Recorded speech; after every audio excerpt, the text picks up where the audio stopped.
Había una vez, cuentan los que cuentos cuentan, fórmulas, personajes, atmósfera, ambiente, historias, que hace a un cuento un buen cuento. 4 elementos de las narraciones que te ayudarán a mejorar tus escritos. ¿Cómo amar sin poseer?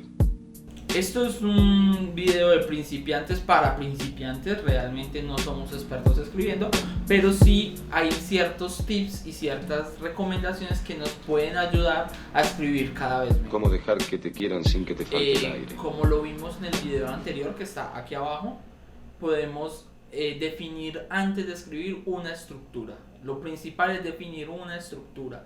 ¿Cómo quiero que sea mi cuento? Definir el cómo te va a permitir jugar también con ciertos personajes o con ciertas tramas. Entonces primero se define el cómo, la estructura. El primer elemento del que hablaremos es el narrador, la voz que va construyendo los sucesos que pasan, y puede ser una voz interna de un personaje que está viviendo, que ve todo lo que pasa adentro, que le pasan sucesos a él, o puede ser una voz externa que mira desde lo alto cómo ese universo se mueve. Incluso esa voz sabe lo que sienten algunos personajes. Es decir, que puede haber un narrador interno, el que está dentro de la historia, o externo, que sería como una voz de Dios que está narrando todo lo que sucede desde arriba. El segundo elemento del que hablaremos son los personajes. Los personajes pueden verse en relación al objeto de deseo. Es decir, hay un personaje principal que es del que más se habla en la historia, el protagonista, por así decirlo, y ese protagonista tiene un deseo, una meta, algo que hacer, y hay un personaje que se opone a ese deseo, que vendría siendo el antagonista. Entonces tenemos protagonista, de quien más se habla, el héroe o antihéroe, y el antagonista, que es quien se opone al deseo del protagonista. Esos son dos personajes principales.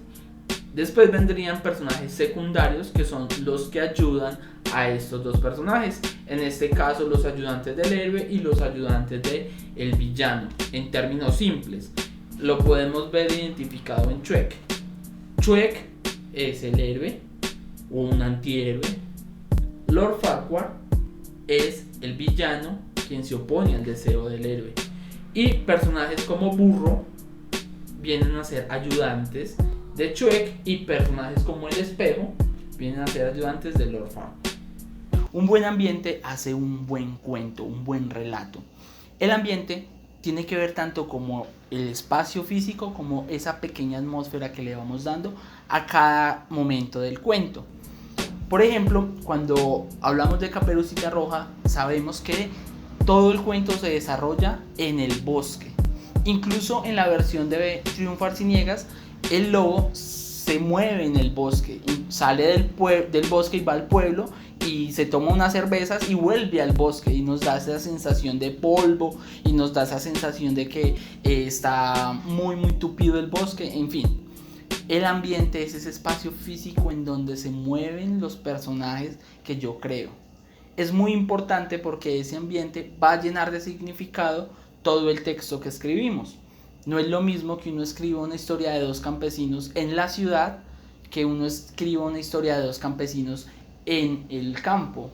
Cuando están en el campo están en su lugar, cuando están en la ciudad uno supone como lector que no están en su hábitat natural. Por eso es muy importante el ambiente en el que se desarrollan los personajes. Finalmente, el cuarto elemento es el tema.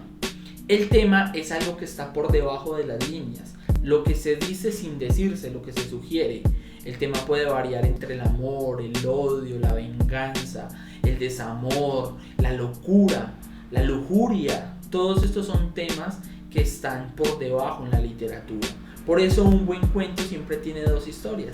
La historia que conocemos, la de arriba, y el tema por debajo, que siempre nos invita a reflexionar.